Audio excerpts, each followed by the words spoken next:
All right, Josh, amazing seeing you. How are you doing? Doing all right, Madison. How are you?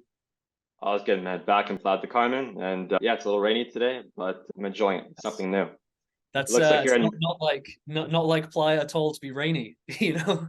So no I think I sunny think I've pa I think I've been in Playa once or twice when it's been raining. So, you know, Yeah, we had lightning last night and power outage, but all's good. Yeah, wow.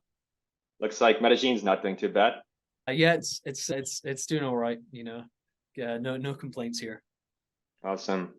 Yeah, so Josh is, for everybody who's watching this, he's one of the first, people that, I started doing energy work with one to one. We worked together about 8 months ago and we met in Playa. Your mutual friend, also working in sales. All these guys work in sales. And yeah, Josh, you want to describe a little bit about, how we met and what that initial work kind of looked like?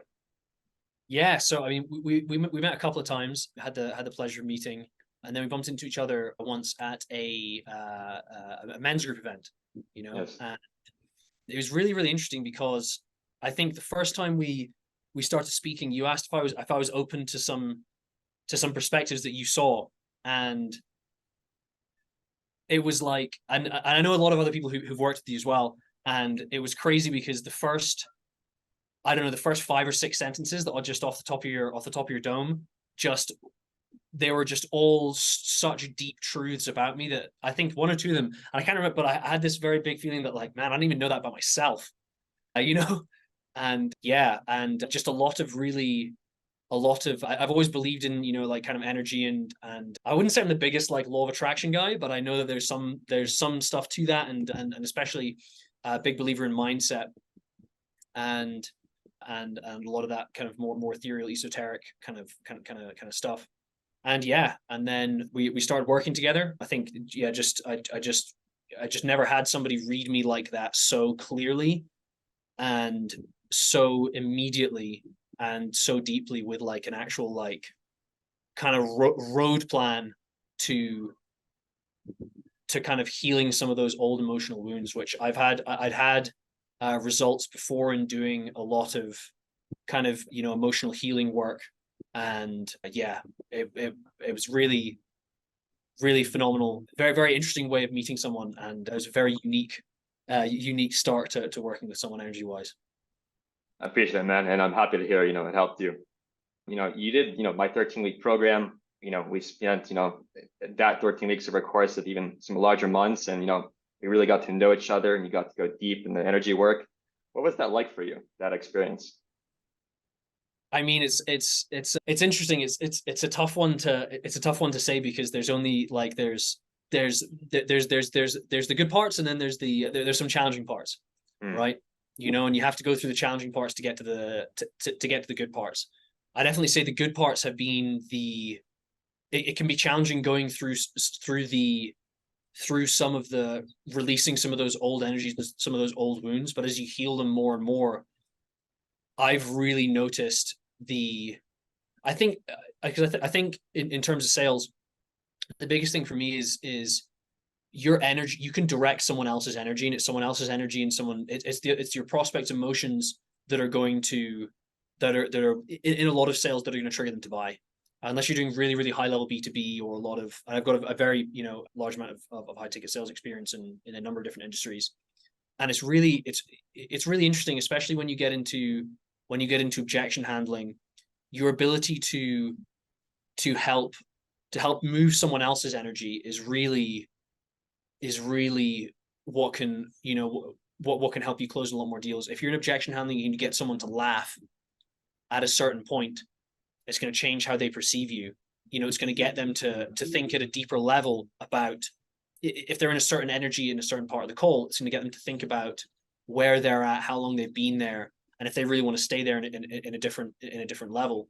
And I've really noticed for myself a big difference in being able to elicit that in, and I even before, you know, Madison and I worked together, already had a lot of high ticket, you know, a lot of high level sales experience and a lot of sales coaching. You know, I worked with a lot of big players in the industry. You know, I had over six figures commissions in 1 month.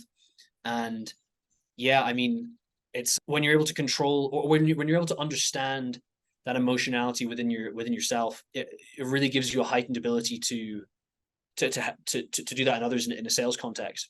And I think one of the biggest things is one of the biggest things that's continued helping me is one of the tools. I won't go into too much detail, but the some of the pendulum work we did, that yeah, that really, on an ongoing basis, that's helped me. The work that I've done by myself with the tools that you've given me have definitely given an equal amount of, and it's so funny, it's hard for me to actually put this in words, but it's just given me an equal amount of benefit from after we finished working together than, like, or as we did first time. That's amazing, man. And you talked about energy in the call, and you've also told me some crazy stories you've had about energy work, Yeah, affecting things outside the call. Do you mind yeah, sharing one of those stories you had? So, sure. So that's and this is and this goes back to the law of attraction. I believe, like, I think this is kind of how it felt going through the process with you was, it's like, I now, the way that I kind of now view energy is, it's kind of like, if you imagine a hot air balloon, right? You've got a big hot air balloon that's creating an upwards force that's trying to pull the basket up, right?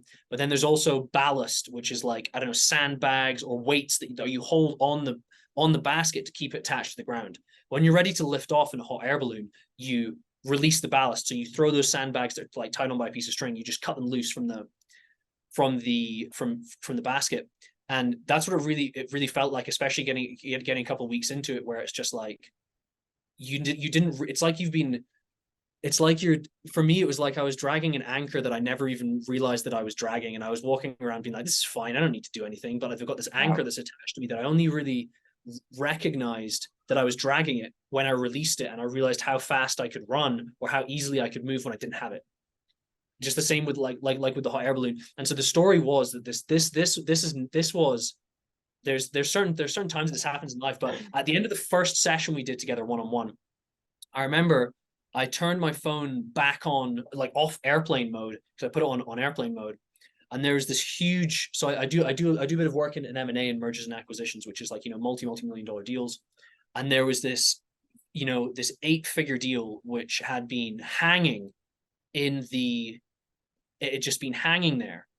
And I tried to get it moving and all this sort of stuff and blah blah blah. But when I turned off my phone off airplane mode after the first time, literally the first session that we had, we went pretty deep, and I mean, it was challenging, right? But as soon as I turned that off airplane mode, I had a text come through that was like, it's done, it's closed, we got it. And it was literally just like, and I was like, you cannot make this stuff up. Like, that was one of the like spookiest, and just like, where you realize that there's something else outside of just the material world that we can see, so that was kind of how we got started. Yeah, man, I love this story so much. And to me, one of the biggest concepts in energy work, spirituality, is the concept of surrender. When we surrender and let go finally, that's when we start to allow things to come in. And then just naturally things start coming in and effortlessly and working the way that we wanted to. But it's just when we finally let go of that control. Yeah. And that was what was amazing, seeing you not only energetically and personally let go of that, but just to open up to, yeah, all of your abundance and all these great things that were meant for you all along. Yeah, They needed a time to come in. yeah, and it's like, even just talking about this, it's like I'm going back to it, where it's like, whoo, sweaty palms, remembering. It's like, oh man, yeah, that was some stuff in childhood. But it's like, on the other side of that, it's like, you look at, like, there's just no way that, knowing that had been there is just no way. It's like, yeah, it just has to be, like, it, Yeah. it just had to be, had to be solved, it had to be done. So And Josh, you more than everyone, more than a lot of people, right? You know how, you know, challenging some of this work can be, to face things, that, are haunting us in the past, or yeah, things that are weighing us down, those anchors. And, having worked through them, you've been able to see the benefits, the light, and the results. I'd be curious what advice, as someone who's gone through this work, successfully seen the benefits, what advice would you give to someone, who is just about to, start this kind of deeper inner work? a previous mentor of mine, he was doing, he'd be doing anywhere between 300 and 500 grand a month in income. And I remember him saying multiple times, and he did a lot of this sort of stuff. It's like the results, like, the biggest gains in results he's always had have been from doing the internal work and not the external work. And the external work being like, the external work being business systems and, like learning, like, how just like, bit like all the external like business stuff.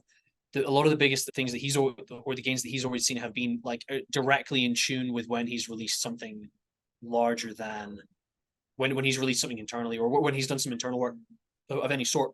And so this is the second time I've done any sort of internal work was really with Madison.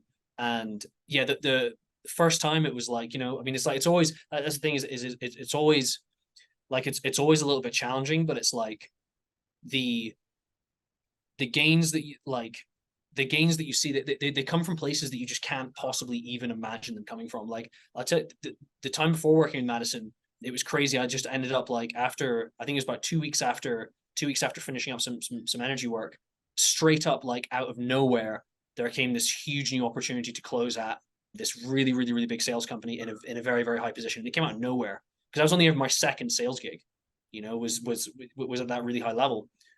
And then, yeah, so I mean, like, you're going to carry we all have something that we're carrying, and for me, it's been, my advice would be, we're all carrying something, and no matter how much work we do, there's still more to release. And yeah, just dive in, because once you've handled, like, the two choices are either handle it once, and then you get to see the benefits, or you can carry that invisible anchor with you for the for the rest of your life, which now, looking back on it, makes me even more glad that I actually released it, because I remember some of the thought patterns that kept going through my head about, even with where I was, which is doubt and that we all have. But it's like, again, once you release that ballast, you're just operating from a different energy level, and then you attract different prospects. You're able to elicit the different energy levels in other people when you speak with them. Yes. And so if you're going into a conversation resonating at low frequency, that's what you're going to elicit in the other person. And yeah, so A lot. I just advise to just jump in. I love that. A lot of the work, we do in energy work, right, is we're talking about emotional energies. Yeah. So we're talking about how, each emotion has a vibration. Some of them are heavier than others. Obviously, anger, shame, guilt, these old traumas of the past, fears, they keep us down, lower vibrations. How would you, do you see that, learning more about, your own emotions and emotions in general has helped you understand, the emotionality of sales? Yeah, I think the biggest one is it's where you get your motivation from. Hmm. A lot of us are motivated, and this is definitely me. Like, I've got a little bit of military in my background, and the military is certain aspects of the military, like the army, for instance, is very, when someone's screaming at you, it's very much like you're motivated by shame. And that was the driving force between, like, that was the driving force behind a lot of my success early on, was just like the fear of shame. But that only gets you to a certain point. It's like filling your Ferrari up with bargain or budget like gas. It's like, it's not like the cleanest fuel to really be fueling your future from. Right. And so I think the biggest, the biggest thing is that's one of the biggest changes that I've really had, is like, it's not, the voice in my head has been less like, less speaking from the perspective of shame and fear, and more Yes. speaking from the perspective of kind of possibility and potential, and like what I'm going to be able to give to others by doing this, which then has expanded my reason and my why a lot more, which has then given me this whole other tank of higher quality fuel to be moving forward. So even when it's like, when I'm tired, and it's like, when I'm tired, and where shame have only got to a certain extent, or to a certain level, or would only have got me going so far. When you've managed to operate change your operating principle to more of that from a higher energy level, and you're thinking about other people in there, and it's really a lot more kind of a lot cleaner energy. It just has you going further, more effortlessly. And I think the biggest thing with sales as well is that it doesn't really, you're not really going to hit burnout with it, or it's going to take a lot longer to hit burnout, because again, like, you think, what is it? What is burnout? Burnout is, it's to do with your energy, right? Yeah. So, Yeah, man. And it's amazing, hearing you speak on that, because that's the biggest, transformational change that I saw during our time working together is, we're all, just because of our society and families, we're conditioned to, be someone, different than we are and perfect ourselves for, our parents and our family and our society. And Yeah, often during and that process, we lose it, ourselves. But yeah, it's like the either the from what you're saying there, it's like the crab mentality of the crabs pulling the other crabs back into the bucket, like, and even and but I didn't realize that there was still a part of me that thought like that, and I think yeah, it's and I think it's very hard because it's the programming that you've lived with your entire life, which again stems from the energy and how, like, I mean, in school you're not, like in school, for instance, you're not programmed by love and potential, you're programmed by shame. Like, you didn't do this, punishment, you know? So yeah. So and it was amazing, from the beginning, right? Working with you, right? You could see that, the mind's always like, oh, there's these things I have to do and I should do and I need to do, and it comes from that fear-based place. But what's amazing seeing, happening into you, right, is you were able to let that go. Everything came back to here, to your yeah, purpose, your mission, to helping your employees, the people you work with, and it's from that higher energy place. And I felt it in your voice, the power of your heart, your mission, your strength, and I could see that by letting go of all that, that survival energy that we're all carrying around to fit into society and our yeah, family, you're able to step really into your own. yeah. That's and the survival energy. That's exactly it. That's exactly it. And I think that the biggest thing from what you're saying there as well is certainty, and not just Mm. in like, but just certainty in everything you do. And it's like you can notice it in how you walk. You notice it in, and then it's like in a sales call as well. Your certainty is like that. That's, I mean, if you go off the Jordan Belfort straight line, it's like Yeah. certainty. Certainty is the thing that you're trying to, that's the one thing that you're trying to convey. The three C's: certainty, confidence, and yeah. Yeah, yeah. So it's been huge. Amazing, man. Well, this has been a terrific talk. Thank you so much for, coming on and sharing with everybody, the Yeah, transformation you had. And I'm happy to hear you're doing well. And yeah, man. excellent, wonderful. Thanks again, Madison. Appreciate it. All right. Thanks, Josh. I'll see you soon. See All the best. you, man.